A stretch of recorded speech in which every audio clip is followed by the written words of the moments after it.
আসসালামু আলাইকুম, আপনাদের সবাইকে স্বাগত জানাচ্ছি আমি কনক সারোয়ার। আজকের আলোচনায় আপনারা শিরোনাম দেখে বুঝতে পারছেন যে আজকের পর্বটি অত্যন্ত গুরুত্বপূর্ণ।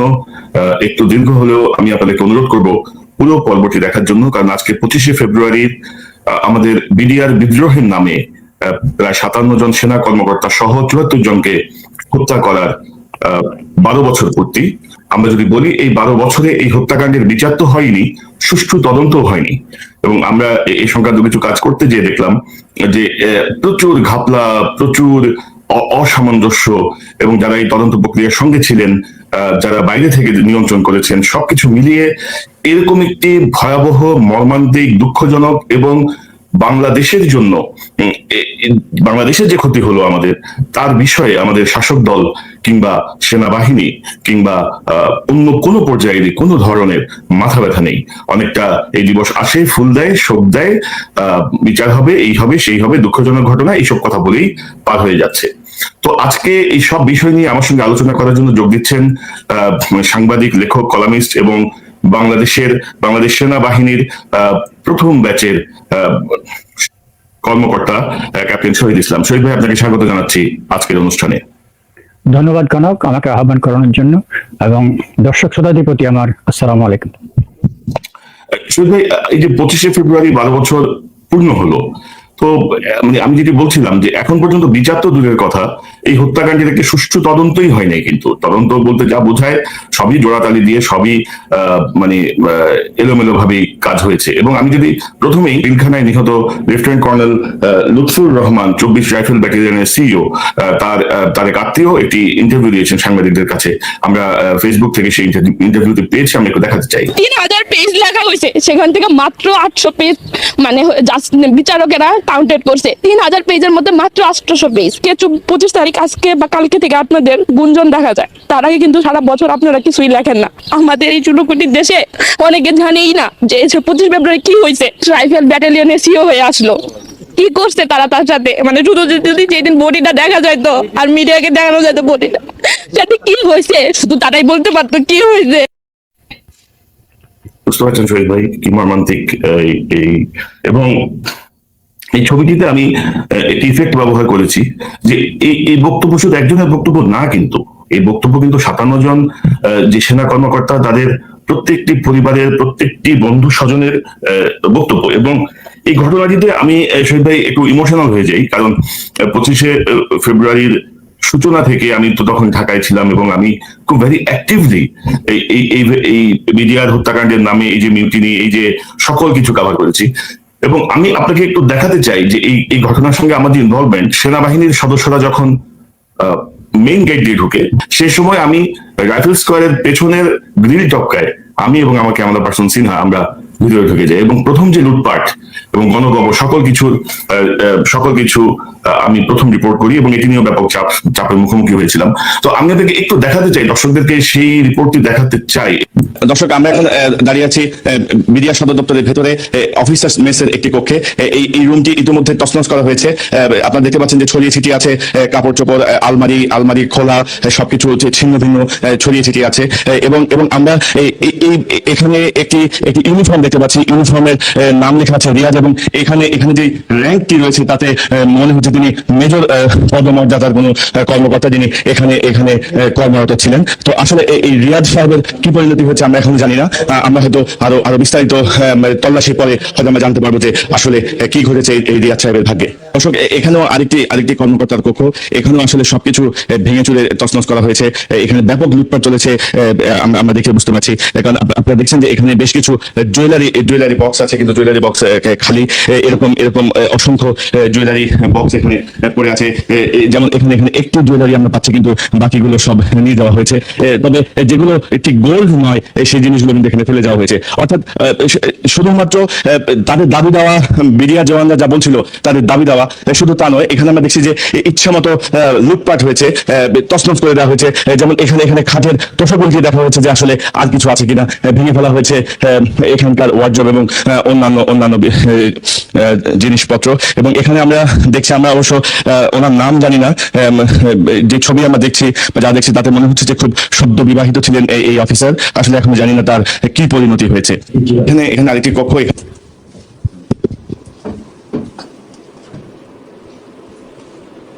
দর্শক, আমাদের এখানে একটি ইউনিফর্ম ঝুলানো আছে। আমরা দেখতে পাচ্ছি যে ওনার নাম হচ্ছেন লেফটেন্যান্ট কর্নেল মোহাম্মদ বদরুল হুদা। তার ইউনিফর্মটি আমরা এখানে দেখছি, তার রুমটি তছনছ করা হয়েছে এবং রুমের আরেকটি পাশে আমরা এখানে দেখছি যে প্রেসিডেন্টস মেডেল তিনি পেয়েছিলেন সাহসিকতার জন্য। এই বিডিআর সপ্তাহে আসলে তাকে এই পদকটি পরিয়ে দিয়েছিলেন, কিন্তু তার পরদিনই আসলে কি হয়েছে এখন আমরা নিশ্চিত করে বলতে পারছি না। তো শহীদ ভাই, এই হচ্ছে অনেক বড় একটা রিপোর্টের ভিতরে সবকিছু একটা ছোট অংশ জাস্ট আমার ইনভলভমেন্টটা বোঝানোর জন্য আমি দর্শকদের সঙ্গে শেয়ার করলাম। এবং আপনি বিডিআর পিলখানার এই হত্যাকাণ্ড নিয়ে অনেক লেখা লিখেছেন, আপনার আর্টিকেল আছে, এবং আমি যতটুকু জানি আপনি যে গ্রন্থের কাজও করছেন, যে কোনো সময় হয়তো আমরা সহজে একটি বই পাবো এই হত্যাকাণ্ড নিয়ে। তো আমি আপনার কাছে জানতে চাই, যেমন এই হত্যা মামলায় 6046 জনকে আসামি করা হয়েছিল এবং তার মধ্যে হত্যা মামলায় 850 জন এবং বিস্ফোরক মামলায় 787 জনকে। তো আপনার কি মনে হয় এই যে হত্যাকাণ্ড, খুব সংক্ষেপে একটু জানতে চাই আপনার পর্যবেক্ষণটা, তারপর আমরা অন্য প্রসঙ্গে যাবো। এই যে প্রেক্ষাপটটা কি, কেন এটা হলো? প্রেক্ষাপটটা হলো, এটা একটু পিছনের দিকে তাকাতে হবে। বিডিআর আসলে বাংলাদেশ এমন একটা ফোর্স যে পৃথিবীর বিভিন্ন দেশে সীমান্তরক্ষী যেসব বাহিনী আছে তার মধ্যে এই বাংলাদেশ রাইফেল যেটা ছিল, বা এটা যখন বিজিবি যেটা এখন, এটা হলো বলা যায় শ্রেষ্ঠতম পর্যায়ের একটা বাহিনী। আর এর প্রধানতম কারণ হলো এটা নির্বাচন প্রক্রিয়া সৈনিকদের, এটা হলো সর্বোত্তম মানের, আর এটাকে কমান্ড করা হয় চৌকস মিলিটারি অফিসার দিয়ে। আপনি ভারতের যে কাউন্টার পার্ট যেটা বিএসএফ কিন্তু হাইব্রিড অফিসার্স, ইভেন ওদের সিএসপি ক্যাডার বা ওই যে সিভিল সার্ভিস ক্যাডার থেকে আসে অনেকে, পুলিশের অফিসার আসে, তারপরে ওদের কিছু নিজস্ব অফিসার আছে। কিন্তু BDR is a compact paramilitary, যেটা কিন্তু as good as a military force. তো আচ্ছা, এটা হলো একটা অংশ যেটার জন্য স্বাধীনতার পর থেকে ভারত কিন্তু এই বাহিনীটাকে পছন্দ করে না, আমাদের প্রতিবেশী দেশ। কারণ আমাদের তো সীমান্তের এই 4200 কিলোমিটার মধ্যে বেশিরভাগটাই তো ভারতের সাথে।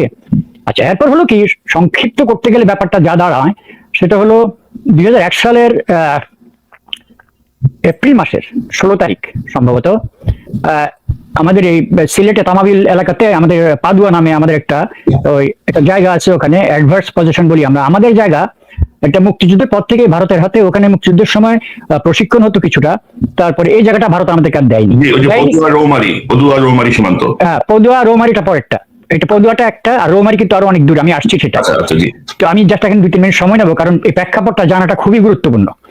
তারপরে পাদুয়াতে হলো কি, আপনার ওখানে আপনার বাংলাদেশ কিন্তু জায়গাটা হস্তান্তর করছে না, তার জন্য ওরিন না, বাংলাদেশ এখানে তারা 10 কিলোমিটার একটা রাস্তা বানিয়েছে, যেটা পাদুয়া থেকে তাদের আরেকটা বর্ডার পোস্টের সাথে সংযোগ করার জন্য, যার মধ্যে প্রায় 4 কিলোমিটারই বাংলাদেশের সীমান্ত আমাদের একদম ভিতর দিয়ে রাস্তাটা করা হয়েছে।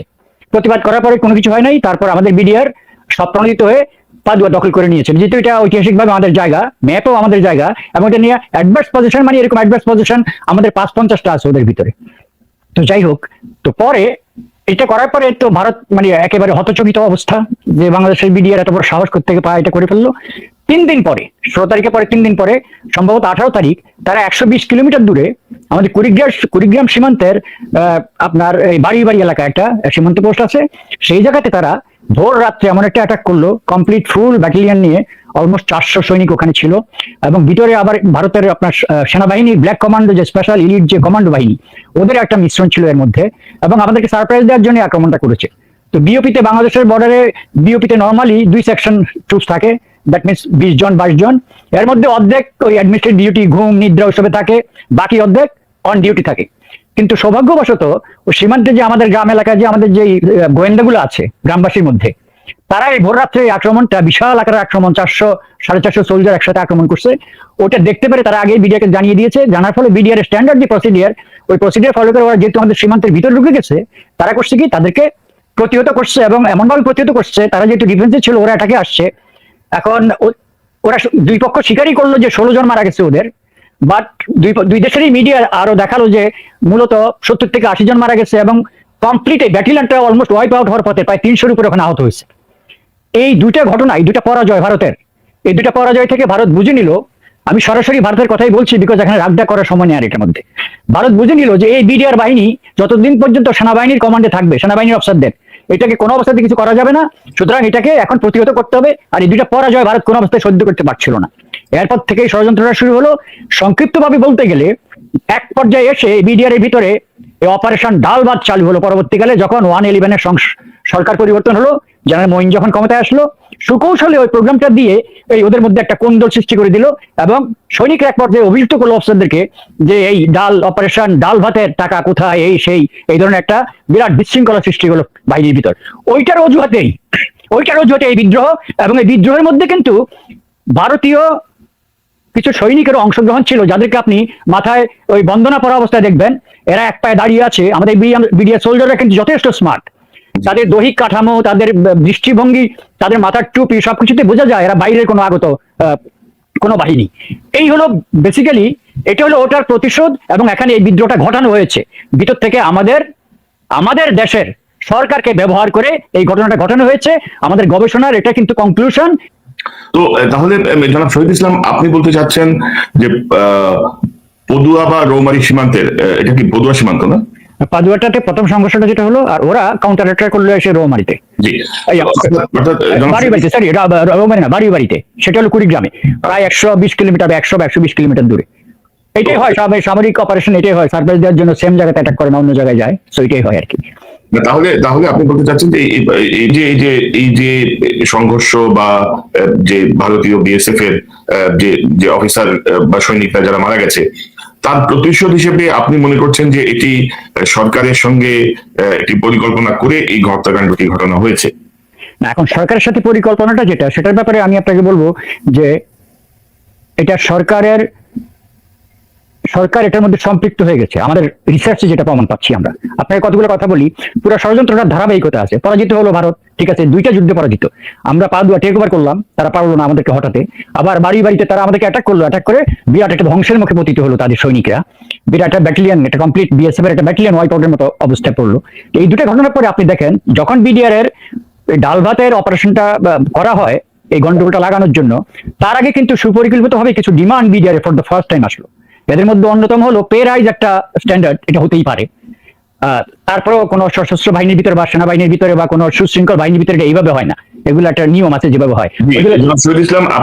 আমি পয়েন্টটা শেষ করি, কোনো এটা একটা খুব ইম্পর্টেন্ট পয়েন্ট। তারপরে দ্বিতীয়টা হলো সেনাবাহিনীকে, বিডিআর থেকে সেনাবাহিনীকে সরিয়ে ফেলতে হবে, তাদেরকে সেনাবাহিনীতে ফেরত নিতে হবে। খেয়াল করুন, সেনাবাহিনীর অফিসাররা কমান্ড করার ফলেই কিন্তু বিডিআর এত শক্তিশালী। থার্ড পয়েন্ট যেটা দিল, সেটি হলো আমাদের মধ্যে থেকে অফিসার বানাতে হবে। খেয়াল করছেন পয়েন্টগুলো? এই গন্ডগোলটা সৃষ্টি হয়েছে। ওকে, এবং আপনি যে বলছিলেন ওই যে হত্যাকাণ্ডের সাথে বাইরের সম্পৃক্ততার কথা, যে ওই গেরুয়া রঙের কাপড় মাথায় বেঁধে যে যারা অংশ নিয়েছিল, এই সংক্রান্ত অভিযোগ পাওয়া যায়। কিন্তু আমি যতটুকু ইনভেস্টিগেশন রিপোর্ট বা অন্যান্য যা কিছু দেখেছি, বিশ্বাস করেন কোথাও তারা কোনো গভীর কোনো অনুসন্ধানে যায়নি। আমরা সে প্রসঙ্গে যাব। তো আমি আপনাকে আলোচনার ভেতরে ঢোকার আগে এই হত্যাকাণ্ড নিয়ে মেজর জেনারেল শাকিল আহমেদের একমাত্র ছেলে রাকিন আহমেদ সেই সময় একটি প্রতিক্রিয়া দিয়েছিলেন টেলিভিশনের কাছে, তার একটু দেখাতে চাই। ফার্স্ট অফ অল, যখন পিলখানা ঘটনা যখন ঘটে এবং সেনাবাহিনী যখন পিলখানার সামনে ডিপ্লয় হয়, সেনাবাহিনীকে সরকার কেন বাধা দিল ঢোকার জন্য? ফার্স্ট অফ অল, আমার দ্বিতীয় প্রশ্ন হচ্ছে, এটা একটা মিলিটারি সিচুয়েশন, এখানে সেনাবাহিনী ট্যাকল করবে, সেনাবাহিনী না পাঠায় তারা রাজনৈতিক নেতাদের কেন পাঠালো সিকিউরিটি ছাড়া? এটা আমার একটা প্রশ্ন। এবং সরকার এত কনফিডেন্স কিভাবে পায়? থার্ড অফ অল, হত্যা হওয়ার পরে সেনাবাহিনীকে 3 কিলোমিটার উইথড্র করলো কেন পিলখানার দূর থেকে, এবং জওয়ানদের পালাইতে দিল কেন? এটা আমার মেইন 3 কোয়েশ্চেনস। এবং এবং আপনি জানেন যে এই 3টা প্রশ্নই অত্যন্ত গুরুত্বপূর্ণ প্রশ্ন, কারণ বিডিআর সদস্যরা যখন এইসব কথিত দাবি দেওয়ার নামে যখন হত্যাকাণ্ড শুরু করলো, তখন কিন্তু ধরেন বিডিআর এর তৎকালীন মহাপরিচালক মেজর জেনারেল শাকিল আহমেদ 9:30টায় প্রধানমন্ত্রীর কাছে সাহায্য চেয়েছেন, আর্মি চিফের কাছে সাহায্য চেয়েছেন, অন্যান্য অফিসাররা র্যাবের কাছে সাহায্য চেয়েছে, অন্যান্য জায়গায় সাহায্য চেয়েছে, কিন্তু কোনো সাহায্য আসেনি। এবং নির্বিঘ্নে তারা এই হত্যাযজ্ঞ চালিয়েছে, দিন রাত মিলিয়ে খুঁজে বের করে অফিসারদেরকে হত্যা করেছে, লুটপাট চালিয়েছে, এবং আরো অনেক অপকর্ম তারা করেছে। তো এই বিষয়টা আপনি কি মনে করেন? এই যে ব্যর্থতা, এই যে রাজনৈতিক নেতারা সেখানে চলে গেল, রাকিন আহমেদ যদি বলছেন, খুব সংক্ষেপে আপনি যদি একটু বলেন। দেখুন, বিদ্রোহ এটা কোনো নতুন কিছু নয় পৃথিবীর ইতিহাসে। প্রত্যেকটা বিদ্রোহ কিভাবে দমন করা হয়েছে, প্রত্যেকটা বিদ্রোহ দমন একটা স্ট্যান্ডার্ড প্রসিডিউর আছে। বিদ্রোহ হয় কি, 2 রকমের বিদ্রোহ হয়। একটা বিদ্রোহ হলো it is a prelude to revolution, বিপ্লবের একটা পূর্ব অংশ। আরেকটা হয় এরকম, মানে বিক্ষিপ্ত একটা ঘটনা ঘটিয়ে দিল। বাংলাদেশের ঘটনা গেলে কোনো বিপ্লবের পূর্বাংশ ছিল না, এগুলো ছিল সবগুলোই বিক্ষিপ্ত ঘটনা। আমাদেরগুলো আমরা কিভাবে অতীতে দমন করেছি। তারপর চট্টগ্রামের বিদ্রোহ চিন্তা করুন, প্রেসিডেন্ট জিয়াকে যখন মারা হয় সেটা আমরা কিভাবে দমন করেছি। প্রত্যেকটা বিদ্রোহী আপনি প্রথম তাদেরকে বলেন, বাবা তোমাদের দাবি কি, তোমরা কি চাও, তোমার মানতে রাজি আছো কিনা। এইভাবে যখন আপনি আলাপ চালিয়ে যেতে থাকেন, এট দ্য সেম টাইম আপনি আপনার ফোর্সটাকে রেডি করেন যে তাদেরকে আমি কিভাবে ওভারটেক করবো। আপনি যখন জানবেন সর্বশেষ মুহূর্তে তারা রাজি হবে না, তারা সারেন্ডার করবে না, তখন আপনি ফোর্স ইউজ করে তাদেরকে সাবডিউ করেন এবং তাদেরকে পরাজিত করেন। আপনি এই বেলায় কি ঘটলো আপনি দেখেন, এটার বেলাতে কি ঘটলো, ফোর্স তো দেওয়া হলোই না, অধিকন্ত এখানে বিডিআর এর কিছু প্রতিনিধি ডিডি তৌহিদের আন্ডারে প্রধানমন্ত্রীর বাসভবনে আসলো, 3 বাহিনী প্রধানকে ওখানে আটকে রাখা হলো, তাদের ফোন পর্যন্ত অফ করে দেওয়া হলো। অপারেশন চূড়ান্ত সময় চলে যাওয়ার পরে, সেই লাঞ্চের অনেক পরে তাদেরকে ওখান থেকে ছাড়া হলো। পিছনে কোনো অর্ডার দিয়ে আসা হলো না যে আমি যদি না আসতে পারি, দৃষ্টান্ত স্বরূপ সেনাপ্রধান কিন্তু সিজিএস কে বলে আসেনি আমি যদি প্রধানমন্ত্রী বাসায় আটক হয়ে যাই কোনো কারণে তোমরা তাইলে কি করবে। এখন সেনাবাহিনীকে কোনো হস্তক্ষেপ করতে দেওয়া হয়নি। কথাটা বুঝছেন? আমার কথা হচ্ছে কি, এখানে ভিতরে বিদ্রোহ হয়েছে, বিদ্রোহ দমন করতে হলে বিদ্রোহকে প্রতিহত করতে হবে। আর তাদেরকে যখন সাধারণ ক্ষমা ঘোষণা করা হয় তখন কিন্তু একবার জিজ্ঞাসা করা হয়নি আমার ভিতরে কোনো ক্ষয়ক্ষতি হয়েছে, আপনি একটা বার্গেন করবেন। তো দেয়ার ওয়াজ নো বার্গেন হিয়ার, এটা বোঝা যাচ্ছিল। তারপরে আবার এই যাদের কথা বলা হয় নানক তাপস, যেসব ব্যক্তিরা ওখানে ঢুকে পড়েছে, তাদের এই বিষয়ে, এই শাকিল সাহেবের ছেলে যে কথা বললো একই কথা আমি বলতে চাই, তাদের এই বিষয়ে কি অভিজ্ঞতা, কি কারণ, লিঙ্কটা কি? হ্যাঁ, লিঙ্ক আছে, অনেক প্রমাণ আছে। এই বিদ্রোহের 6 মাস 1 বছর আগ থেকেই এই লোকগুলোর সাথে বিডিআর সৈনিকরা যোগাযোগ করছিল। তারা যদি সৈনিক হয় তাইলে এই জিনিসটা রিপোর্ট করেনি কেন, যে সৈনিকরা কেন আমাদের সাথে যোগাযোগ করে? জি, সেটা আমি এই প্রসঙ্গে যাচ্ছি। আমি জিজ্ঞাসাবাদের একটি অডিও আপনাকে শোনাতে চাই। এটি অত্যন্ত এক্সক্লুসিভ একটি ডকুমেন্ট। এটি হচ্ছে ডিএডি হাবিব বিডিআর এর ভেতরে যে বিশৃঙ্খলা বা বিদ্রোহের নামে যে হত্যাকাণ্ড বা এই সব পরিকল্পনার সঙ্গে যুক্ত। এখন এইগুলো পড়া আছে তো এই জন্য আমার ওই লেখছে আমার কাছে যারা এই কেসের হত্যা তাদের আমার কাছে রেকর্ড আছে, মোবাইল রেকর্ড আমার বাসায় আছে, আমার স্ত্রীর কাছে একটা আছে, আর একটা আমার লেখা আছে কয় তারিখে করা আছে। আমি রেকর্ড দেখে আসছি এই সাথে শারীরিক কথোপকথনে কারা কারা জড়িত হয়ে যেত। বেশ কিছু লোক আছে, যেমন এটা প্রথমে গেছিল আগে এমপি সিলিমের কাছে, এমপি শেখ সিলিম আগে,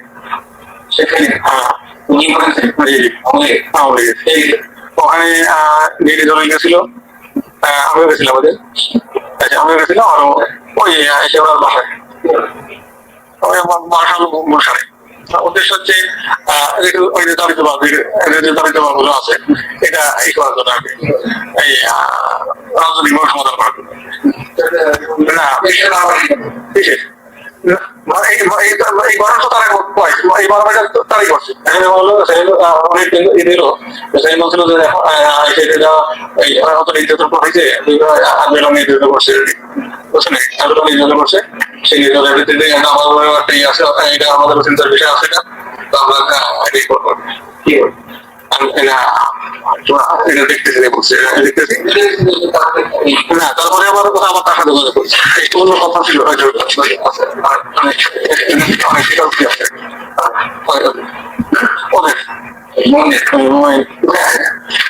আছে, বাসায় বাসায় আমি রাখতে পারি আর কি, আমি আসলে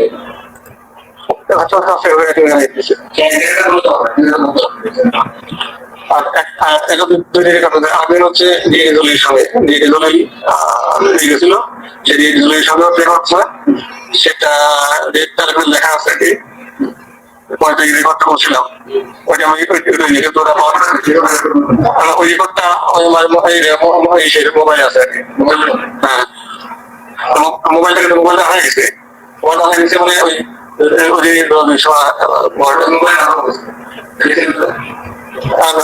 তারপরে কাছে বেশি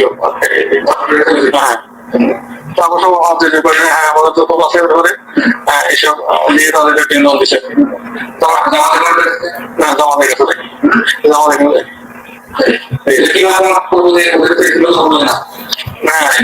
এখন এদেরকে দিবে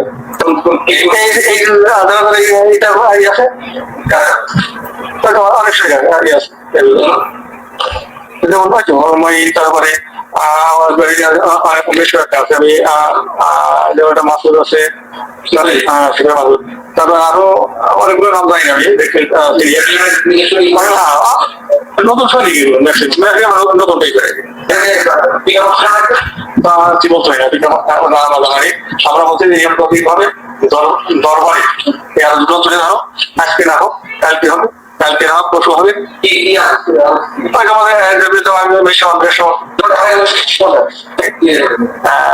এইসব কথা বলতো আমি ওই মোবাইল থেকে আমাদের কাছে ঢুকে আমি রেকর্ড করে কাছে ঢুকে রেকর্ড করেছি। মোবাইল থেকে আমার কাছে ঢুকে রেকর্ড করেছি। না তো বাসায় বসে করছি হ্যাঁ দেখাবো আমার হয়তো আছে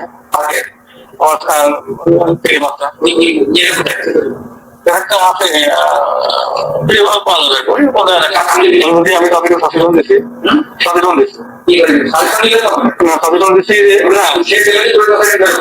আমি লিখেছি না হ্যাঁ বছরে তাদের শেষ কথা মোটামুটি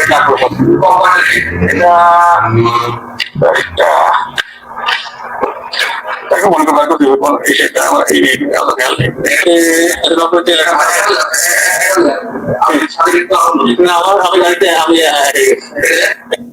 তো শহীদ ভাই, আপনি শুনতে পাচ্ছেন যে এটা হচ্ছে অত্যন্ত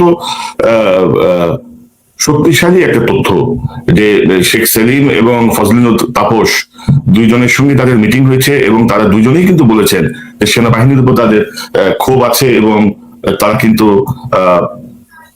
মানে সেনাবাহিনীর উপর তাদের ক্ষোভ আছে, তারাও বিষয়টা নিয়ে চিন্তা করছেন, কিছু বিষয় আছে। পাশাপাশি আমি যদি আপনাকে বলি যে এই সিপাহী মোহাম্মদ আশরাফুল, এই যে ব্যক্তি আপনার এই গোপন রিপোর্টে আমি যদি একটু দেখাই আপনাকে, সে আপনার স্বীকার করেছে সে আপনার 25 তারিখ সকালে কর্নেল মুজিব এবং কর্নেল নাফিজকে দরবার হলের সামনে গুলি করে সে হত্যা করেছে এবং পরবর্তীতে সে স্বীকারোক্তি দিয়েছে যে এই ঘটনার সাথে কিভাবে ফজলিনুর তাপস জড়িত। সে অ্যাকচুয়ালি বিভিন্ন গ্রুপে ভাগ হয়ে তো তারা বিভিন্ন জায়গায় গেছে বিভিন্ন রাজনৈতিক নেতাদের সাথে। সেখানে আপনার ফজলিনুর তাপসের সাথে তারা বৈঠকে যোগ দিয়েছিল 22শে ফেব্রুয়ারি 2009 এবং বিডিআর সদস্য তোরাব আলী, লেদার লিটনের বাবা, তার বাসায় বৈঠক হয় এবং সেখানে এই ফজলিনুর তাপস উপস্থিত ছিলেন এবং সেখানে তিনি বলেন যে দাবি দেওয়া পরিকল্পনার কথা মাননীয় সংসদ সদস্যকে জানানো হয়, তিনি আমাদের পরিকল্পনার কথা শুনেন এবং তাতে সম্মতি দেন। তিনি আমাদেরকে বেশি অফিসার না মেরে প্রয়োজনে 2-1 জনকে হত্যা করার সম্মতি দেন। সেই বৈঠকে ব্যারিস্টার তাপসের সাথে আরেকজন সংসদ সদস্য মোচওয়ালা, কোকড়ানো চুল, চশমা পরিহিত, ফর্সা রঙের উপস্থিত ছিল। অর্থাৎ ধরে নেওয়া হচ্ছে এই সংসদ সদস্য হচ্ছেন ওয়ারেসাত হোসেন বেলাল, যিনি কর্নেল তাহিরের ছোট ভাই এবং যিনি নানক আজমদের সঙ্গে বিদ্রোহের পরপরই বিডিআরের গেটের সামনে উপস্থিত ছিলেন। তো এই যে অডিও স্বীকারোক্তি এবং এই যে অতি গোপনীয় রিপোর্টের এই সিপাহীর যে বক্তব্য আপনি কিভাবে দেখেন? কারণ এখন পর্যন্ত শেখ সেলিম বা ফজলিনুর তাপস কিন্তু গ্রেপ্তার তো হয়নি, তার বিরুদ্ধে কোনো অভিযোগও আসেনি, বরঞ্চ তারা সাক্ষী হিসেবে কোর্টে সাক্ষ্য দিয়েছেন এবং তাপস তো পরে মেয়রই হলেন। তো কি মনে করেন, আপনি কিভাবে দেখেন? আপনাকে বলি, এই বিষয়ে তো দুটো তদন্ত কমিটি হলো। একটা তো আপনার ওই যে আনিসুজ্জামান যে সচিব, ওনার অধীনে একটা হলো, আরেকটা হলো সেনাবাহিনীর একটা লেফটেন্যান্ট জেনারেল জাহাঙ্গীরের নেতৃত্বে। আমি আপনাকে সেনাবাহিনীর রিপোর্টটার সম্বন্ধে একটু বলি। ওই রিপোর্টটাতে অনেক জিনিস এসছে, অনেক কিছুই, এই আপনি যেসব জিনিস আলোচনা করছেন এর অনেক কিছু ওখানে আসছে। ওই রিপোর্ট তো জীবনে কোনোদিন প্রকাশিত হবে না, সেটা ঠিক আছে। সবচেয়ে বড় কথা হলো যেইটুকু এডিটেড এবং পরিমার্জিত ভাষায় মানে উপস্থাপন করার কথা ছিল, সেটাও আপনার টক শোতে একজন গেস্ট এসেছিলেন কিছুদিন আগে, হাসান নাসের, ব্রিগেডিয়ার জেনারেল। হাসান নাসের সাহেব ওই কমিটির সদস্য ছিলেন। যখন তাকে বলা হলো যে তুমি এই তথ্যগুলো তোমাকে বাদ দিতে হবে, তখন উনি এই তথ্যগুলো বাদ দিতে অসম্মতি জানান, যার ফলে উনি চাকরি হারান। উনি এখন কল্যাণ পার্টিতে জয়েন করেছেন জেনারেল ইব্রাহিমের সাথে। মজার ব্যাপার হলো কি জানেন, আপনি যে নামগুলো বললেন, যে তথ্যগুলো দিলেন, এই তথ্যগুলো আমরা বিডিআর ঘটনার 1 সপ্তাহ পরের মধ্যে আমাদের কাছে আস্তে আস্তে তথ্যগুলো আসতে থাকে, আমরা যারা এটা অবজার্ভ করি বা রিসার্চ করি এটার উপরে। আমি ইভেন হলিডেতে আমি প্রথম সপ্তাহে 3 দিন পরে যে আর্টিকেল দিয়েছি, সেখানে 9টা 15তে একটা পিক আপ ভ্যান ওখান দিয়ে ঢুকেছে সিভিল পিক আপ ভ্যান, যেটার ভিতরে 11 জনের মতো সৈনিক ছিল আর্মড, এবং তাদের এই উচ্ছৃঙ্খল পোশাক, যেটার সাথে বিডিআর এর কোনো সাদৃশ্য নেই, এই ধরনের পোশাকে ওরা ওখানে ঢুকছে। এই লোকগুলোই গিয়ে কোর্টটা ভাঙছে পরবর্তীকালে, কোর্টটা ভেঙে 11টার আগে কোর্টটা ভেঙে তারপরে এই সৈনিকদেরকে আর্মস গুলো দিয়েছে এবং তারপরে এই হত্যাগুলো শুরু করেছে। যাই হোক, এখন আপনি যে কথাটা বললেন এই তথ্যগুলো সবার জানা। আবার আপনি দেখেন, এখন যদি কেউ বলে যে এটা একটা ষড়যন্ত্র করে ওদের নাম দেওয়া হচ্ছে, ঠিক আছে, আমরা না হয় ষড়যন্ত্র করে ওদের নাম বলছি, ওকে, যে যারা স্টেটমেন্ট দিল, এই যে ডিএডি হাবিব থেকে আরম্ভ করে যারা, তাদের সেই রেকর্ড গুলোতে এগুলো আছে, তারা এই নামগুলো আমাকে একটু শেষ করতে দেন কনক। আপনি আবার তারপরে খেয়াল করেন, সংসদটা যখন বসলো, সরকার যখন ক্ষমতায় আসলো, সংসদে দাঁড়িয়ে এই এমপি গুলা, এই নানক, তাপস, সেলিম উচ্চ কণ্ঠে আওয়াজ করছে, সেনাবাহিনীর বিরুদ্ধে প্রতিশোধ নেওয়ার হুঙ্কার দিচ্ছে সংসদে। জিনিসগুলোকে মেলে না? তাহলে এত কারসাজি করার কারণ কি? প্রথমত আপনি ইন্টারভেনশন করতে দেন নাই, দ্বিতীয়ত আপনার এই কর্মা লোকগুলা, এই মাফিয়া গুলা জড়িত ছিল বিডিআর হত্যাকাণ্ডের সাথে, তৃতীয়ত এটার সাথে বাহ্যিক একটা সংযোগ ছিল। আপনাকে বলি, সোহেল তাজ কেন ঘুরে বেড়ায় বিশ্বময়? সোহেল তাজ কেন দেশে নেই? উপ স্বরাষ্ট্রমন্ত্রী, তাই না? এই উপ স্বরাষ্ট্রমন্ত্রী সাহেব সিলেটে 19 জন বিদেশি এসে বিডিআর ইউনিফর্ম বানিয়ে সেগুলো টেস্ট করে ওখান থেকে ওরা ফ্লাই করেছিল একটা হেলিকপ্টারে ঢাকায়। সেই হেলিকপ্টারের পাইলট ছিলেন লেফটেন্যান্ট শহীদ নামে আমাদের সেনাবাহিনীর একজন অফিসার, এয়ার রেজিমেন্টের। পরবর্তীকালে সেই শহীদ সাহেবকে এয়ার ক্র্যাশ করে মেরে ফেলা হয় যমুনা ওই মাল্টিপারপাস ব্রিজের ওখানে। আপনাকে বলি, এই সোহেল তাজ সাহেব এই ঘটনার সাথে সাই দিতে ব্যর্থ হয়েছেন বলেই আজকে সে পলাতক বলতে গেলে। বাংলাদেশে যায় মাঝে মাঝে, গিয়ে আবার চলে আসে, একটা ফেরারির মতো সে ঘুরতেছে। ওই ঘটনার সাথে এই যে কোলাবোরেশন, বিডিআর তো স্বরাষ্ট্র মন্ত্রণালয়ের আন্ডারে, তাকে এই ঘটনা ধামা চাপা দেওয়ার ব্যাপারে চাপ দেওয়া হচ্ছিল। তারপর সে মন্ত্রিত্ব ছেড়ে দিয়ে চলে আসছে। একটা দুটো এভিডেন্স তো না। আমি নিজে ল প্র্যাকটিস করি আজকে 28 বছর। Nobody has to teach me what evidence is or how to prove A case. আমি বিষয়টা জানি। ওভারওয়েলমিং এভিডেন্স আছে, it is beyond reasonable doubt যে তারা জড়িত আছে এটার মধ্যে। এখন কথা হচ্ছে কি, যার জন্য আজকে কিন্তু ক্ষমতা প্রলম্বিত করা হচ্ছে, ওই ভাগের পিঠে উঠলে আরোহণ করলে একবার তার থেকে নিচে নামতে বিরাট ঝুঁকি থাকে। এই হলো ঘটনাটা, আর কিছু না। এই হলো বাংলাদেশের ডেডলক আজকের। সবকিছু চুরমার করে দিয়ে আমি ক্ষমতা থাকবো, সমস্ত ধ্বংস, কারণ আহত না আমার কোনো পথ নেই। আমি এত বেশি অপরাধ করেছি। আপনি বলেন যুদ্ধ অপরাধীদের বিচার করতে কতদিন লাগছে কোনো? আর আমার দেশের মহিরু এতগুলো ভালো অফিসারকে মেরে ফেলা হলো এভাবে, এটার বিচার হতে এতদিন লাগে কেন? এটা তো একটা সুশৃঙ্খল বাহিনীর ভিতরে একটা বিদ্রোহের বিচার এতদিন লাগে নাকি? কিন্তু শহীদ ভাই, আমার অবজারভেশন হচ্ছে, ধরুন আমি তো বেশ কিছু মানে ইন্টারোগেশনের টেপ শুনলাম, তো ধরেন ইন্টারোগেশনে তাদের যে প্রশ্নের ধরন, যে প্রথম গুলি কে করছে, তুমি কোথায় ছিলা, কত গজ দূরে ছিল, খেলাটা যখন পাতানো খেলা হয়, খেলাটা যখন সুপরিকল্পিত হয়, তখন হয় কি, আপনি যাহাদেরকে ইন্টারোগেশন করার দায়িত্ব দেওয়া হয়েছে তাহারাও তাদেরকে ব্রিফ করা হয়, দিস ইজ ইউর গাইডলাইন, তুমি এই প্রশ্ন করবে, এর বাইরে কোনো প্রশ্ন করতে পারবে না। Basically you are not empowered to dig into the evidence. আপনাকে যেটা দেওয়া হচ্ছে দায় সারা গুছে এটুকু তুমি করে নিয়ে আসো। এবং শহীদ ভাই, একটি বিষয় আপনার নজরে আনি, যে বিডিআর এর ভিতরে বলা হয় যে নারী নির্যাতনের প্রচুর ঘটনা ঘটেছে, ভয়াবহ ঘটনা ঘটেছে, কিন্তু কোনো ইনভেস্টিগেশনে, কোনো রিপোর্টে এই বিষয়টিকে টাচ করা হয়নি। আচ্ছা, আমি এখন আপনাকে বলি, বিডিআর এর কোনো সৈনিকের মাথায় এমন জিনিস আসবে না যে কাউকে যদি ধ্বংস করতে হয় তাহলে এটা স্ট্র্যাটেজি কি। এটা কিন্তু অনেক উচ্চ লেভেলের খেলা, অনেক বড় স্ট্র্যাটেজিস্ট পরিকল্পনাবিদ জানবে কিভাবে তুমি শুধু সামরিকভাবে তাদের পরাস্ত করবে না, তাদেরকে শুধু হত্যা করবে না, তাদের স্ত্রীদেরকে কিভাবে তুমি ধর্ষণ করবে, তাদের সন্তানদেরকে কিভাবে ধর্ষণ করবে, মানে মানসিক এমন একটা বিভীষিকা এবং অস্বস্তি সৃষ্টি করবে যাতে করে শত বৎসরে যেন ওরা আর ঘুরে দাঁড়াতে না পারে। এই যে গণহত্যাগুলো হয় কেন এভাবে হয়? পরিকল্পিত হয়। পাকিস্তান আর্মি কেন আমাদেরকে এভাবে মোড়ালো? আমাদের সবকিছু ধর্ষণ কেন করলো? ধর্ষণ কেন প্রতিটা গণহত্যারই অংশ? এগুলো আপনাকে হিসাব করতে হবে। বিডিআর এর সৈনিকের মাথায় এত স্ট্র্যাটেজিক ব্রেন আসে না এগুলো করবে। এগুলো বাইরে থেকে, দেশের বাইরে থেকে ইম্পোর্ট করা হয়েছে, বাংলাদেশে ইমপ্লিমেন্ট করা হয়েছে, এবং যাদের মাধ্যমে করা হয়েছে তাদের নাম তো এখন ওপেনলি আসছে। এটা তো আমার বলার কিছু নাই। আর এখানে নানক, তাপস, সেলিম, তাদের নাম তো আমাদের নতুন করে বলার নাই। এটা তো যারা বিডিআর এর জওয়ান তারাই। আমার কথা হচ্ছে, রাজনৈতিক নেতাদের সাথে বিডিআর এর সৈনিকদের কি সম্পর্ক? কিসের মিটিং হয় এগুলা? কিসের মিটিং হয়? What is your relationship with our troops? এখানে আমার একটা প্রশ্ন আছে, যে ধরেন যারা হত্যাকাণ্ডের শিকার তারা তো আর ঢাকা বিশ্ববিদ্যালয়ের ছাত্র না, অথবা ওই যে কওমি মাদ্রাসার অসহায় এতিম ছাত্র না। তো যাদেরকে হত্যা করা হয়েছে তারা হচ্ছে সেনাবাহিনীর উচ্চপদস্থ কর্মকর্তা, 57 জন উচ্চপদস্থ কর্মকর্তা। তো তাদেরকে হত্যা করার পরে তাদেরই যারা মানে জুনিয়র বা তাদের সঙ্গে যারা কাজ করেছেন, সেই সেনাবাহিনীর কর্মকর্তারা তদন্তে যে এরকম বিশ্বাসঘাতকতা কিভাবে করতে পারলো? বা বা বা সেনাবাহিনীর কোনো কার্যকর কোনো প্রতিক্রিয়া যে অন্তত এটা সুষ্ঠু বিচার হতে হবে, এটা 12 বছর ধরে ঝুলে থাকার মতো কোনো বিষয় না, যেটি আপনি বলছিলেন যে বিদ্রোহের বিচার এভাবে হয় না। তো এর কারণ কি মনে করেন আপনি? কেন এই এতটা অসহায় অবস্থায় পড়লো সেনাবাহিনীর মতো একটি প্রতিষ্ঠান? আপনাকে একটা প্রশ্ন করি, কাউন্টার প্রশ্ন। সাগর রুনির বিচার হচ্ছে না কেন? কতবার 78 বার বোধহয় জি, সময় পিছিয়ে। কোন হত্যা যখন সুপরিকল্পিত হয়, আপনি জানেন যে আমরা জড়িত বা অথবা থলের বিড়াল বেরিয়ে যাবে, তখন এগুলো আর আগায় না। এই বিডিআর হত্যাকাণ্ডের পরপরই এই যে সেনাকুঞ্জে যে আপনার দরবার হলো প্রধানমন্ত্রীর সাথে, সেই ঘটনায় অফিসাররা প্রতিবাদ করলো। আপনি তো এইসব রেকর্ডগুলো শুনছেন, সবাই জানে জাতি। ওইটা থেকে শুরু করে সবাইকে একটা একটা করে বের করে দেওয়া শুরু করলো সেনাবাহিনীর থেকে।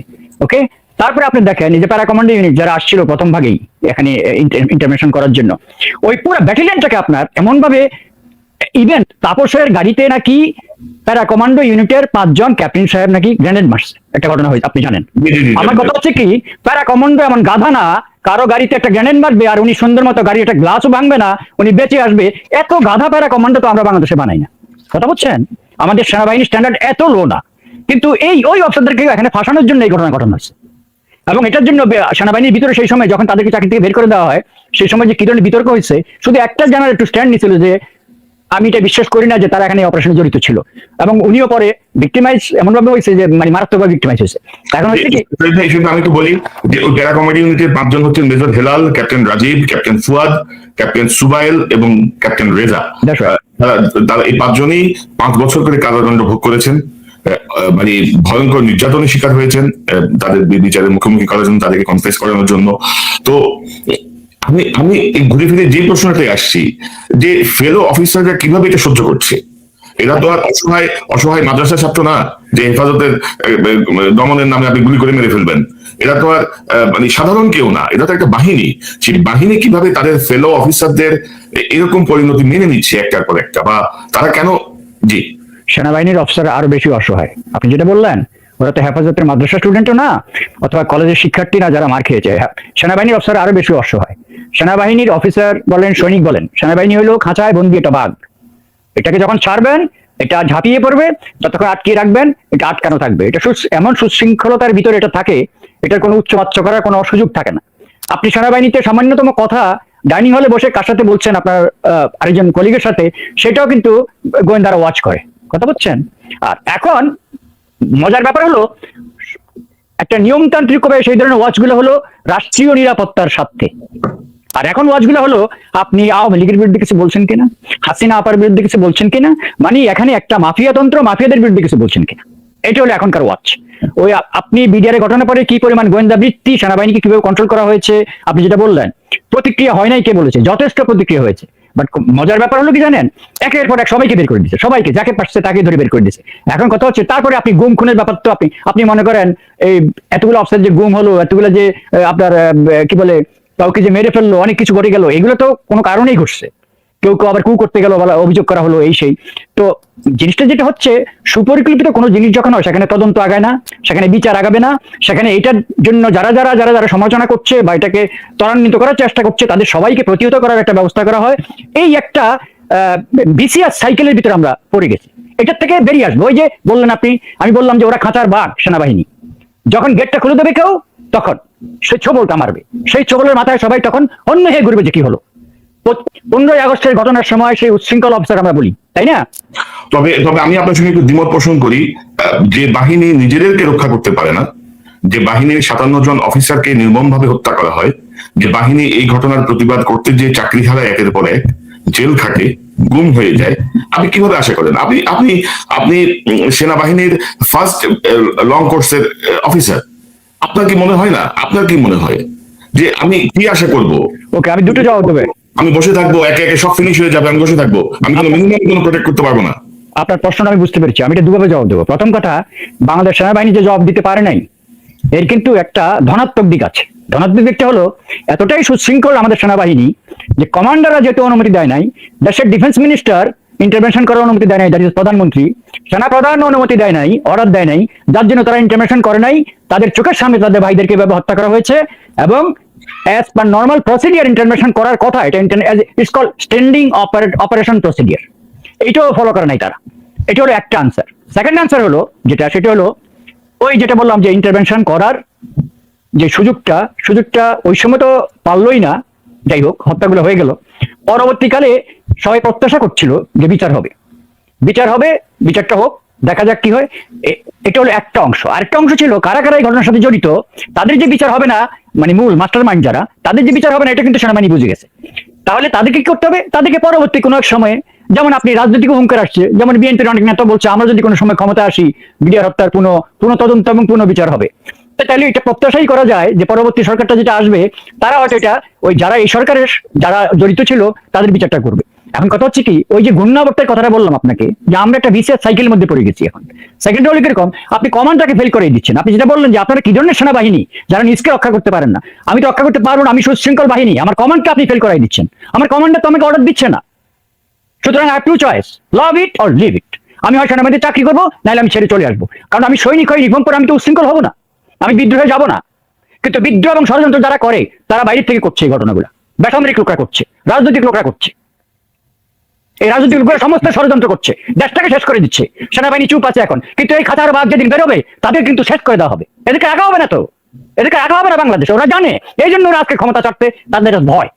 ওরা জানে তারা টিকতে পারবে না বাংলাদেশে। এই দেশের সাথে বেইমানি করেছে, বিশ্বাসঘাতকতা করেছে। কি জন করেছে? ওদেরকে হ্যাং করা হবে, simple and straight forward. I hereby declare they will be hanged, nobody can spare them. এটা আজকে হোক, কালকে হোক, 10 দিন পরে হোক, এই কথাগুলো বলতে হবে। এরা এত বড় ইতর, এত বড় বেইমান, এই দেশের সাথে এত বড় গাদ্দারি করেছে, they will not be spared. Okay, আমরা যদি আল্লাহ আমাদের যদি বেঁচে রাখে, অথবা আমাদের পরবর্তী প্রজন্মের প্রতিশোধ নেবে, 100 বছর পরে হলেও নেবে। এদের না হলে এদের উত্তরসূরিদের উপর নেবে। এদের they will not be spared. তারা সরাসরি জড়িত হত্যাকাণ্ডে।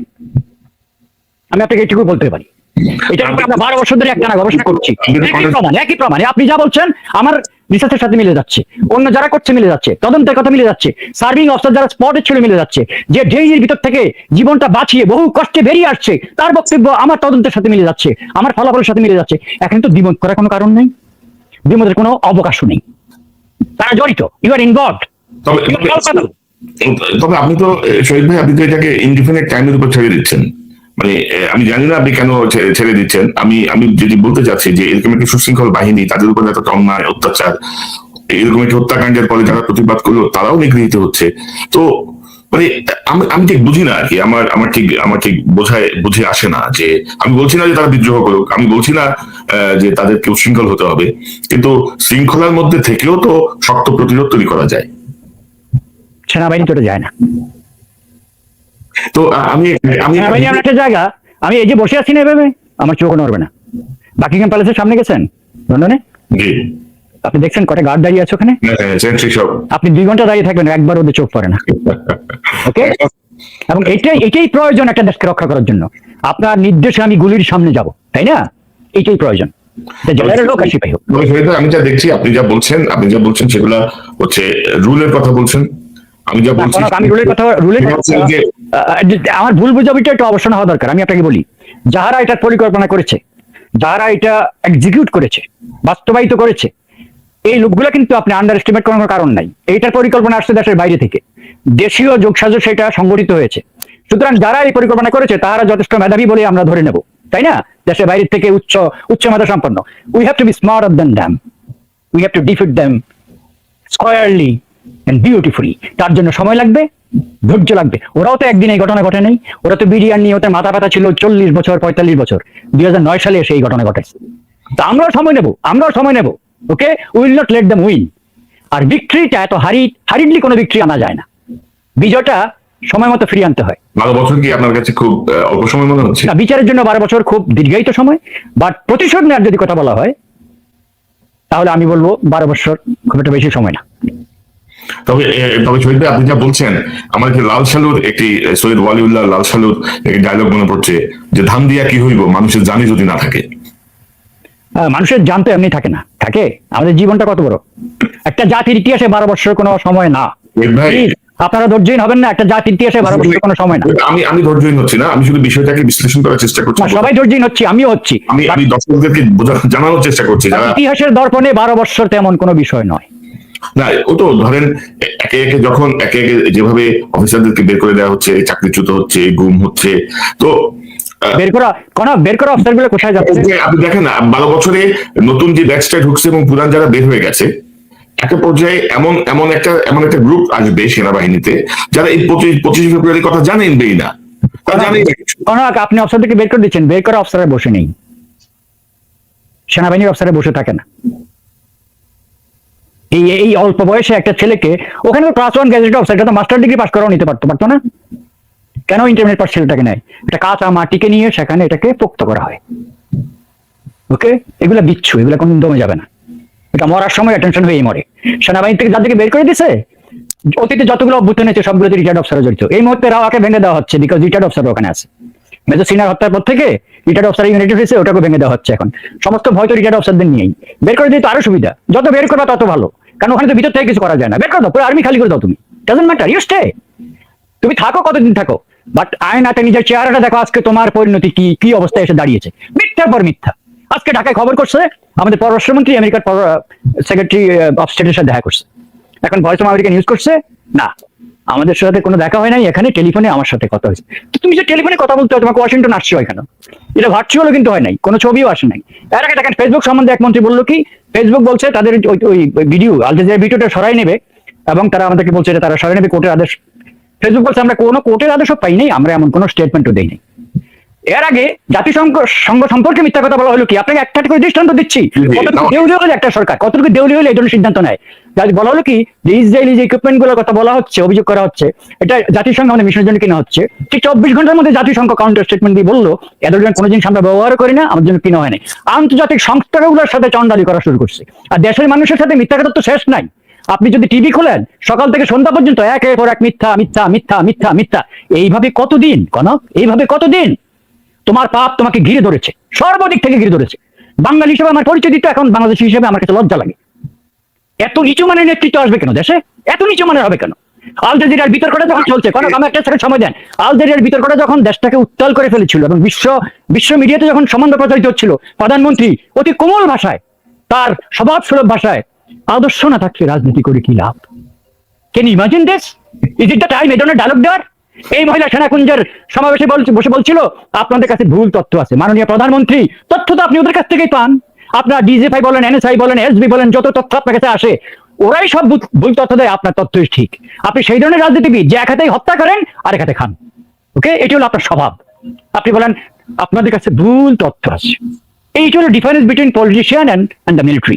এই পলিটিশিয়ান তার চালাকি করে যাবে। মিলিটারি যেদিন ধরবে, ওই 111 পরে একবার দেখছেন না সবগুলোকে ধরে কি করছে?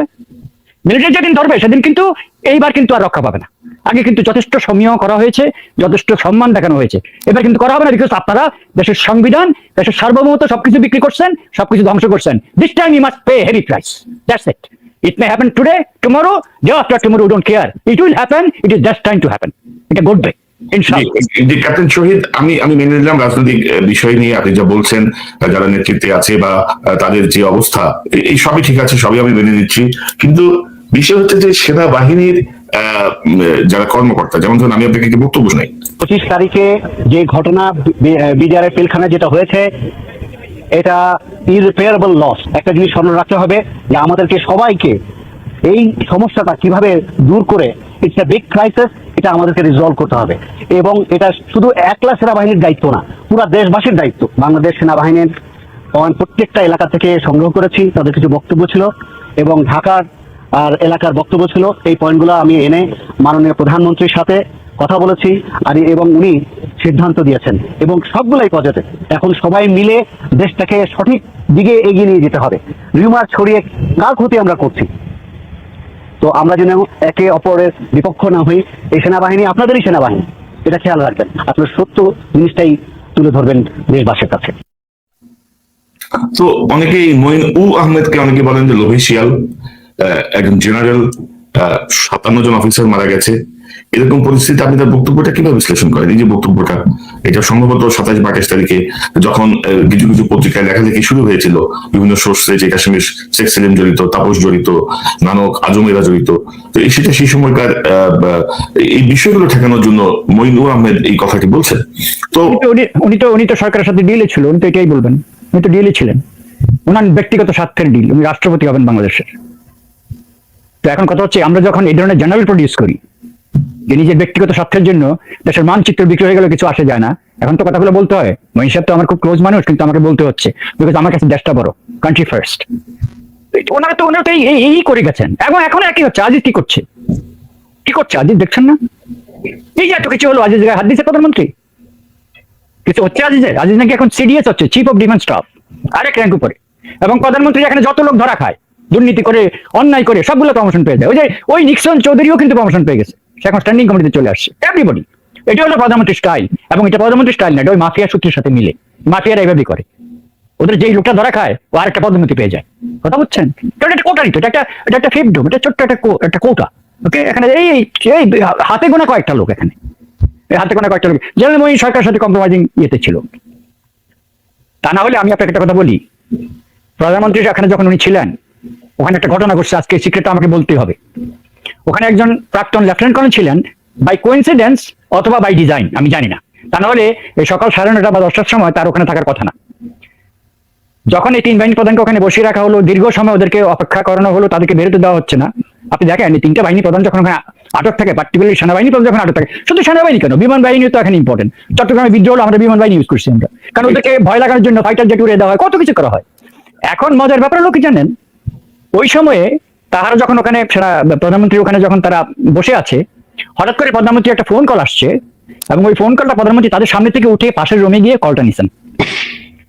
এবং ওই যে লেফটেন্যান্ট কর্নেল রিটায়ার যিনি ছিলেন, উনি পরবর্তীকালে এই তথ্যটা অনেক অপেক্ষার পরে যখন দেখবেন যে এত লাশ পড়ে গেছে, এত গণহত্যা, রেপ, এত কিছু হয়েছে, আফটার উনি তো ইউনিফর্ম পরা একজন মানুষ, সেনাবাহিনীর লোক, যদি উনি ওনাদের একান্ত আপন, তখন তো উনি এক পর্যায়ে বলে দিয়েছেন এই কথাটা। আমাদের মাননীয় প্রতিরক্ষা মন্ত্রী এবং প্রধানমন্ত্রী পাশের রুমে গিয়ে বলতেছে, তোমরা যা করো তাড়াতাড়ি শেষ করো, আমি এখানে রাখতে পারতেছি না ওদেরকে। দ্যাট মিনস 3 বাহিনী প্রধানকে অনেক বেশিক্ষণ আটকায় ফেলছি, আর পারতেছি না। এই কথাটা আমি আপনাকে বলে দেই, সেই কর্নেল সাহেব এখনো জীবিত আছেন, এবং পরবর্তীকালে উনি এই সরকারে পুরস্কৃত হয়েছেন, ভালোভাবেই পুরস্কৃত হয়েছেন, কিন্তু তিনি এই কথাটা বলেও ফেলেছেন। কারণ সেনাবাহিনীতে আমরা যখন চাকরি করি, একসাথে চাকরিগুলো অনেক ক্লোজ অফিসার থাকে, মনের মতো অফিসার, সুতরাং তার লয়্যালটিটা দুভাগ হয়ে গেছে। সেনাবাহিনীর প্রতিও একটা লয়্যালটি, যেটার জন্য তার অন্তদহন, যে এইভাবে সরকারের উচ্চ পর্যায়ের যোগসাজশে আমাদের অফিসারগুলো মারা হলো। আর দ্বিতীয়টা যেটা হলো, সেটা হলো লয়্যালটি। ওই যে বললাম লয়্যালটি, মহিন সাহেবের লয়্যালটি, ওই অফিসারটার লয়্যালটি, অনেকেরই লয়্যালটি।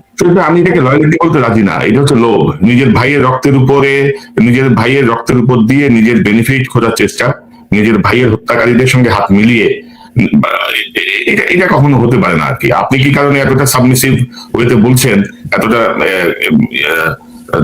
মানে রক্ষা করা, মানে তাদেরকে একটু সেফগার্ড দেওয়ার চেষ্টা করছেন, সেটি আমার বোধগম্য না। আমি সেফগার্ড করার কথা বলছি না, আমি বাস্তবতাটা বলছি আপনাকে। কোনো যেহেতু আমি দুটো সাইড মুদ্রার এই পিটপিট দুটোই দেখেছি, আমি যেহেতু সেনাবাহিনীতেও ছিলাম, আর আমি যেহেতু একজন সিভিলিয়ানও, আমি আপনাকে এই জন্যই বললাম যে ওখানকার পরিস্থিতিটা যেমন, সেই পরিস্থিতিতে রিয়েক্ট করা বা কোনো কিছু করা, এগুলো অনেক সময় না, সবসময় এটা খুব জটিল বিষয়।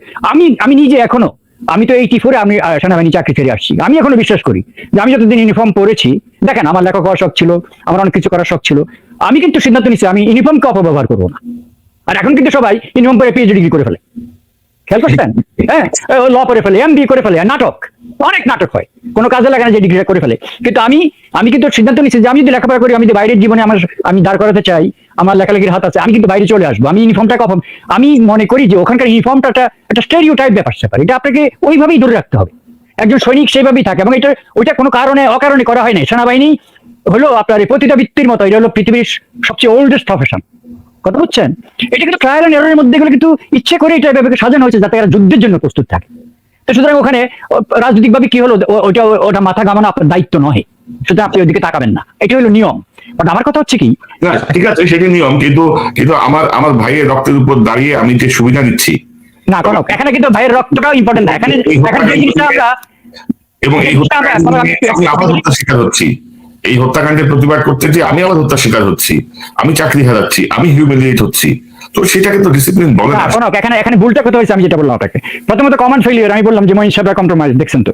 আরেকটা জিনিস যেটা আছে, সেখানে সেনাবাহিনী গেছে, ডাইনে যে তা তো না। দেখেন নাটকটাকে সুন্দর সাজানো হয়েছে, স্ক্রিপ্টটা দেখেন নাটকের, সেনাবাহিনী তো গেছিল। হ্যাঁ, প্রধানমন্ত্রীর বক্তব্য আমি কোট করছি, আপনাদের কাছে ভুল তথ্য আছে, সেনাবাহিনী তো গেছিল, ওদেরকে গুলি করা হয়েছে। হেলিকপ্টার গিয়েছিল, হেলিকপ্টারকে গুলি করা হয়েছে। Madam, this is a military operation, helicopter 10টা পরে যাবে, সেনাবাহিনীর 100 জন লাশ পড়বে, আমরা ওদেরকে ওভার পাওয়ার করবো, তারপরেই তো বিদ্রোহ দমন হবে। আমার 750টা অফিসারটা মরতো না, আর দ্বিতীয় লেসনটা থাকতো, ভবিষ্যতে কোনো এই ধরনের বিদ্রোহ আর বাংলাদেশে হতো না। এবং এবং এই প্রসঙ্গে আমি একটা বক্তব্য দেখাতে চাই, আপনি যদি একটু দেখেন। কারণ তার আগে আমি একটা সেকেন্ড একটা জিনিস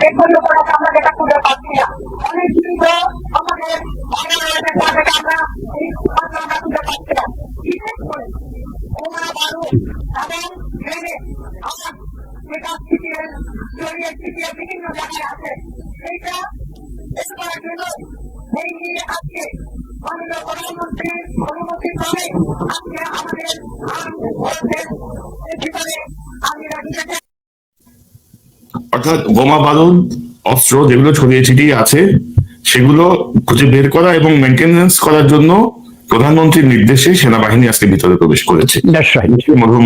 মরহুম স্বরাষ্ট্রমন্ত্রী সারা খাতুনের বক্তব্য।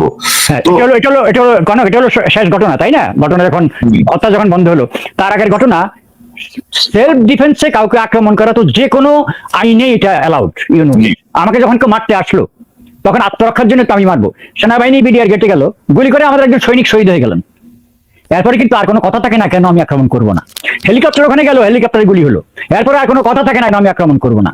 আমি নিশ্চিত খবর পাচ্ছি ভিতরে অফিসারদেরকে কিল করা হচ্ছে, এরপরে আর কোনো কারণ থাকতে পারে না কেন আমি আক্রমণ করবো না। আপনি কোন গ্রাউন্ডে এটা জাস্টিফাই করবেন? কোন গ্রাউন্ডে? There is no defence man, there is no defence here. এই তথাকথিত হত্যাকারীদের অথবা তাদের তাদের যে মাস্টার মাইন্ড, তাদের যে মদতদাতা, তাদের কোনো ডিফেন্স নাই। আপনি নানক তাপসকে, ওই ধরনের লোকদেরকে সাহারাকে ওখানে পাঠিয়েছেন কেন? বিদ্রোহ দমনের জন্য কি সাহারাই বাংলাদেশ উপযুক্ত ব্যক্তি? ইতিহাসে কোথাও কি এরকম পাঠানো হয় কোনো মহিলাকে যে বিদ্রোহ দমন করতে যান আপনি ওখানে? বিডিআররা তো ওদেরকে গুলি করলো না, আমার এতগুলো অফিসারকে মেরে ফেললো। কই নানক তাপস, ওই এমপি সাহারা, যারা যারা রাজনৈতিক, কই তাদেরকে তো কিছুই বললো না। এবং এবং এবং শহীদ আপনি যদি দেখেন, আমার কাছে ওই সময় একটা ছবি আছে, আপনি দেখেন যে সেনার অফিসার নানক আর তাপসকে ব্রিফ করতেছে, সিচুয়েশন ম্যাপ দেখাচ্ছে হয়তো আলোচনার জন্য। তো এই পরিস্থিতিটা বোঝানোর জন্য নানক আর আজম এই সিচুয়েশনের বোঝে কি না, নানকার আজমকে ম্যাপ দেখাচ্ছে। আমার যতটুকু ছবিটা দেখে বোঝা গেল, বোধ হয় 46 ব্রিগেড কমান্ডার ব্রিগেডিয়ার জেনারেল হাকিম আমার মনে হয়, অথবা ও কি 46 ব্রিগেড ছিল বা কোথাও ছিল মনে হচ্ছে, ফেসটা দেখে। আমি তো বহু বছরের গ্যাপ। হাকিম তো এখন নানক তাপসকে ম্যাপ দিয়ে বুঝাচ্ছে আমরা এই অপারেশনে যাচ্ছি। এটা অপারেশনের আগের ম্যাপ, তাই না? যে আমরা যাবো এই পরিস্থিতির ম্যাপ, এই তো? জি। Nanak Tapas is the boss, তাদেরকে বুঝাতে হবে আমি কি অপারেশন করতে যাচ্ছি। That's how you run your country. Okay, that's why you are suffering today. What the hell Nanak Tapas understands about military operation? What the hell they understand? তাহলে তোমরা এনডিসিতে Starc করে যাচ্ছ কেন? তো এখন তো মুখ খারাপ করতে হয়। ওকে, মুখ খারাপ করতে, তারপর এইসব প্রশ্ন করা হলে তারা তখন বলে হু আর ইউ, তখন আমার বলতে ইচ্ছা করে হু আর ইউ। নাচতে নাচতে নেতা হয়ে গেছো, নাচতে নাচতে দেশ ধ্বংস করে দিচ্ছ। এদের সম্বন্ধে কথা বললে আমার উত্তেজনা আসে। I feel bad. কথা বুঝছেন? তবে আর ওরা অতটা বুঝেও না, আমি আপনাকে বললাম অতটা বুঝে না। ও কিভাবে এমপি হবে, কিভাবে মন্ত্রী বৈঠকই বুঝে। ও আসলে বুঝে না মানচিত্র কি, দেশ কি, ভারত কি ষড়যন্ত্র করে, আমেরিকা কি করে, দেশের ভিতরে কি হচ্ছে, অথবা ভারতের সাথে বন্ধুত্বপূর্ণ সম্পর্কটা কিভাবে মেনটেন করতে হবে, এগুলো কিছু ওরা বুঝে না। তোরে ভাই, আমি বললাম তো, pull out their mark sheet, they don't understand. তবে ক্যাপ্টেন শহীদ এই পর্যন্ত ধরুন মানে তাপস, শেখ সেলিম, নানক, আজম, ওয়ারেসাত হোসেন বেলাল, এদের ব্যাপারে অনেক মানে ভাষা কথা ছিল বা বিভিন্ন জনের কাছ থেকে শুনে কিছু বিষয় এসেছিল। তো আমি যে অডিওটি শোনালাম, বা আরেকটি অডিও আছে আমি আপনাকে শোনাচ্ছি, তো তাতে বিষয়টি স্পষ্ট। এবং এই যে অতি গোপনীয় যে প্রতিবেদন, এগুলো সবকিছু দেখার পরে আমি যেটি দেখলাম যে এই যে ভারতের প্রসঙ্গ বা অন্যান্য প্রসঙ্গে কেউ যায়নি। এবং আমি স্বরাষ্ট্র মন্ত্রণালয়ের রিপোর্টটা, যে আপনি যার কথা যে রিপোর্টের কথা বলছেন সেটিতে আমরা যাবো, তার আগে আমি আপনাকে একটু বলি, একটু জাস্ট টাচ করে যাওয়ার বিষয়টি, যে আমাদের সাবেক একজন বিডিআর সদস্য আমাকে একটি মেসেজ পাঠিয়েছেন, আমি যদি আপনাকে দেখাই।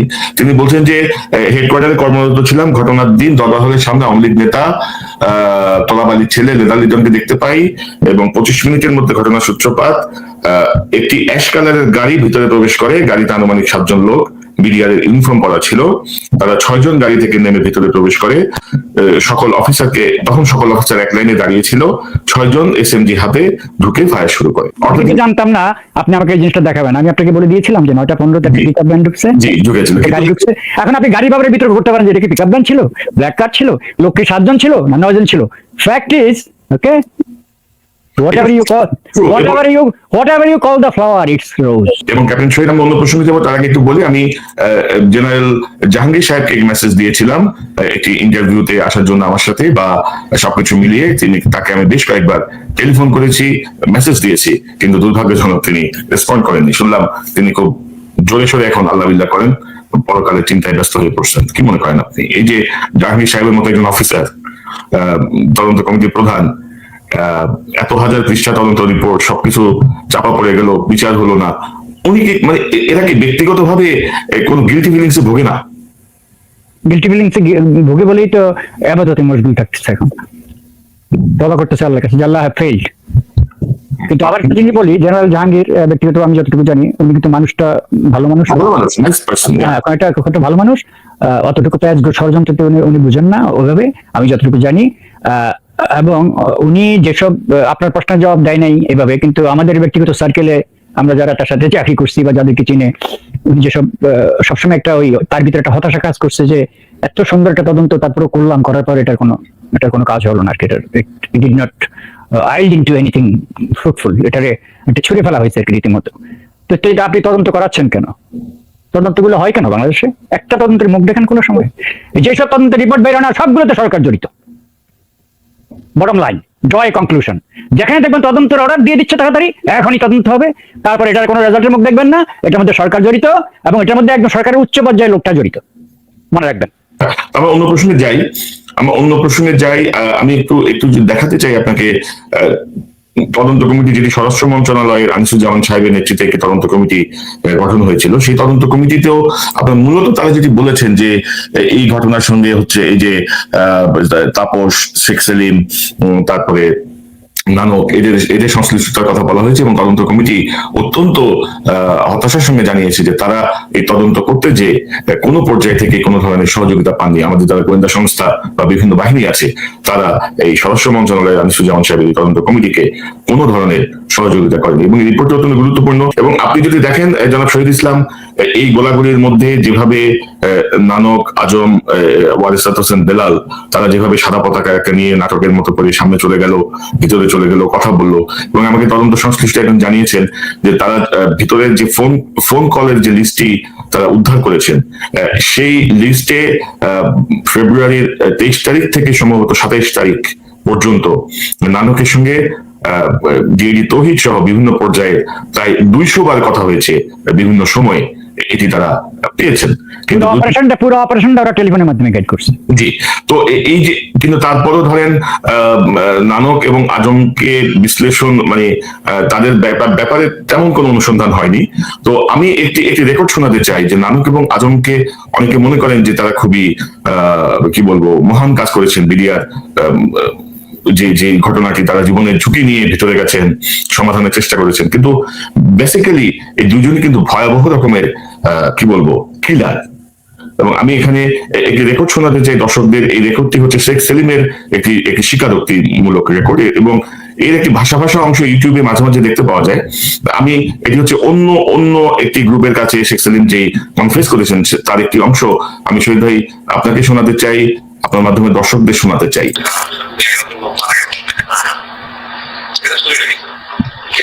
আমরা দুই রকম আছে, আপনার কাছে আমার যেটা জানতে চাই যেটা আপনি জানেন, যেটা আমি জানি, যেটা আপনার সাথে মিল আছে। আমি জানি আমি কিছু ছেলে পেলে ওখানে কারায় না, এরা অনেকে কিছু স্যার আমি আরেকটা বলতে নেই বললেন ওই নয় নানক আজম what was the shop used there? Just মানে the whole thing was marked. কিভাবে করা হয়েছিল আমি জানি না কিভাবে আমি ইমেল নদী এখানে না আমি জানি না ও কিভাবে করছে আমাদের মানে কাঁদেতে করাইছে কিভাবে করাইছে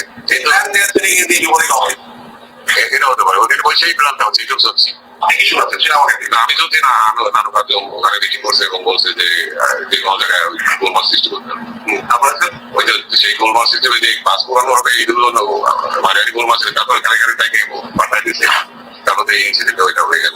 সেই পরিপ্রেক্ষিতে আপনার ওখানে পাপিয়া গেছিল আমি জানি না, তবে এই দুজন যে ছিল এটা কনফার্ম কিছু একটা করবে না, তারা এই পাঁচটা পার্ট এটা কিন্তু ওরা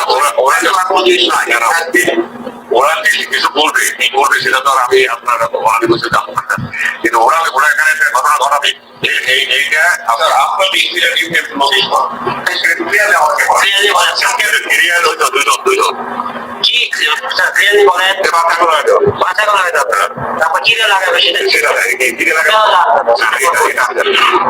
এটা আমাকে বলে দিই আর তারপরে ইউজ করছে তারা এটা বলার জন্য আগে তারা নিজের ডিসিশন ওখানে যুবলীগের কাজে ইউজ করতেছিল ওখানে ওই জায়গায় তো ধরো আপনি তো এই পরে আপনার তো মূল্যায়ন করেছেন ডিসকাশন করেছেন অবশ্যই তখন একটু কাজ করার কথা আসে কিছু কথা কাজ করার কথা উঠে দিতে পারেন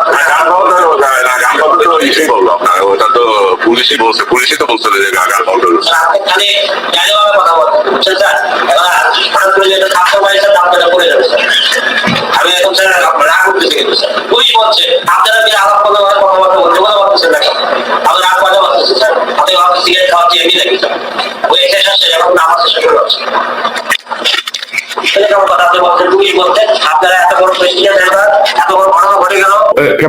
শহীদ, আপনি বুঝতে পারছেন যে কি একদম সরল স্বীকারোক্তি যে ওই যে বিএনপির ক্ষমতায় আসার কদিন পরেই সম্ভবত 2004 সালে ওই যে শেরাটন হোটেলের সামনে যে বাসে অগ্নিসংযোগ করে যে 11 জন মানুষকে পুড়িয়ে মারা হয়, সেই ঘটনায় নানক আজম সরাসরি যুক্ত। শেখ সেলিমের বক্তব্য তারা এখানে ছিল, সাথে তাদের সঙ্গী সমিতি সহ। সো নানক এবং আজম যে কিলার গ্রুপের সদস্য, এই ব্যাপারে কোনো সন্দেহ নেই, তাদের বুক কাঁপে না বাস ভর্তি মানুষের মধ্যে আগুন জ্বালিয়ে পুড়িয়ে মারে ফেলতে তাদের কোনো মিনিমাম কোনো বিকার কাজ করে না, আমরা তো দেখছি।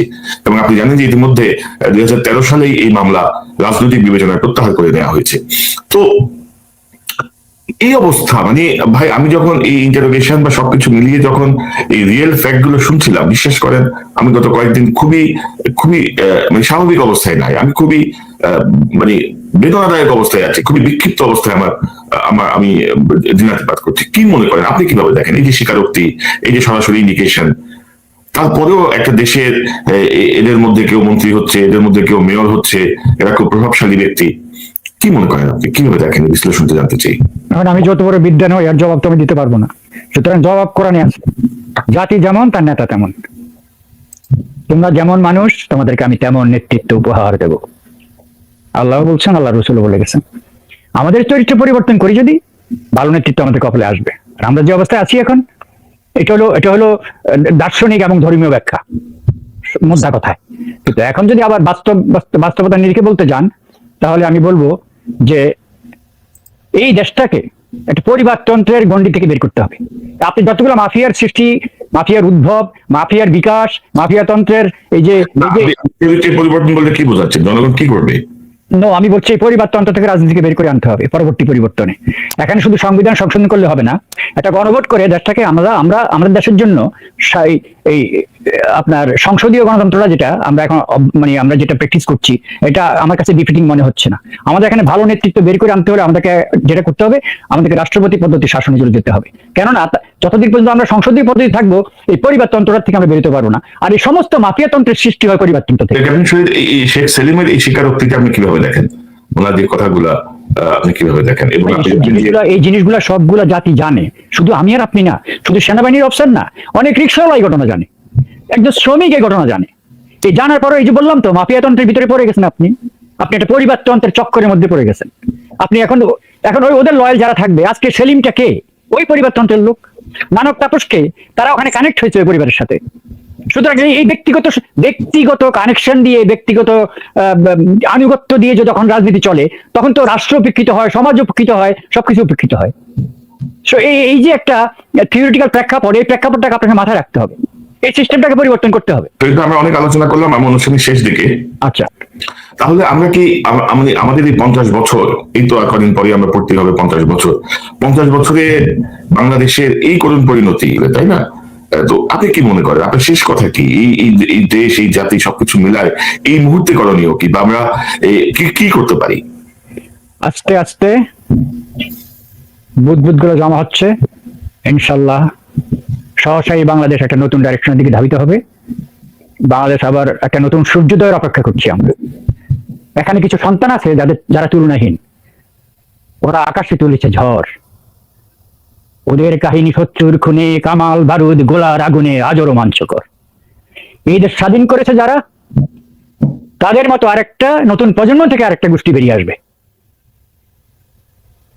আর বর্তমান তরুণ প্রজন্মকে আমরা বলতে চাই, তোমাদেরকে আমরা স্বাধীনতা উপহার দিয়েছি, আজকে তোমরা মিছিলে নেমে আসো। হেলাল হাফিজ বলেছেন, এখন যৌবন যার যুদ্ধে যাবার তার শ্রেষ্ঠ সময়, এখন যৌবন যার মিছিলে যাবার তার শ্রেষ্ঠ সময়। বিশ্ববিদ্যালয় বন্ধ থাকুক, বিশ্ববিদ্যালয়ে ধার দেরো না। তোমরা শ্রেষ্ঠ বিদ্যা অর্জন করো, শ্রেষ্ঠ মিছিল করো, শ্রেষ্ঠ সংগ্রাম করো, তোমাদের পরবর্তী প্রজন্মের জন্য এমন একটা বাংলাদেশ উপহার দাও যাতে করে শতাব্দীর পর শতাব্দী এই দেশটা মাথা উঁচু করে দাঁড়াতে পারে। শিয়াল কুকুরের মতো বেঁচে থাকার জাতি আমরা নই। দক্ষিণ এশিয়ায় ভারতবর্ষের ভিতরেই আপনার 30টা জাতিগোষ্ঠী আছে যাদের নিজস্ব ভাষা আছে, সংস্কৃতি আছে, ধর্ম পর্যন্ত আছে। শিক্ষা স্বাধীন হতে পারে নাই, কাশ্মীর স্বাধীন হতে পারে নাই, আসাম স্বাধীন হতে পারে নাই, শুধু বাঙালিরা স্বাধীন হয়েছে, তার মধ্যেও মুসলিম বাঙালিরা শুধু স্বাধীন হয়েছে। এইটাকে আন্ডার এস্টিমেট করার কোনো কারণ নেই। এই জাতি কাউকে ক্ষমা করে না। সুতরাং এই জাতির সাথে বেয়াদবি করে, জাতির অধিকারকে ক্ষুণ্ণ করে, জাতির ক্ষতি করে আপনি বেশি দূর আগাতে পারবেন না। It's a matter of time. That's my last warning. তোমরা যা অর্জন করেছো তা তুমি নিজ হাতে অর্জন করছো, আল্লাহ তাআলা কোরআনে বলছে। আমরা এই সুযোগ দিতে দিতে দিতে দিতে একটা জায়গায় আসছি। এখন আমাদের উপর একটা রক্তপাত আসবে, এই রক্তপাত হবে, তারপর প্রত্যেক ঘরে যখন একটা করে লাশ পড়বে, যখন আপনি যখন অনুশোচনা আসবে, চোখের পানি আসবে, এবং আপনি যখন সৎ পথে ফেরত যাওয়ার জন্য পথ খুঁজতে থাকবেন, তখন জাতি একটা ডাইরেকশনের দিকে যাবে। এখন তো আমি সবাই টাকা কামাচ্ছি 1000 কোটি, 2000 কোটি, 5000 কোটি, 10,000 কোটি।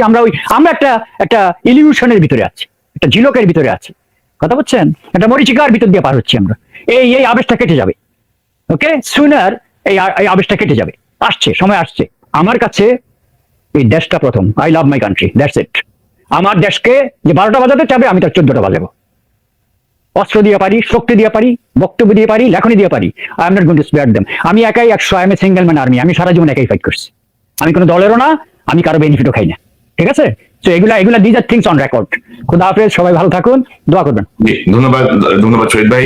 দর্শক, এতক্ষণ আপনারা যারা এই অনুষ্ঠান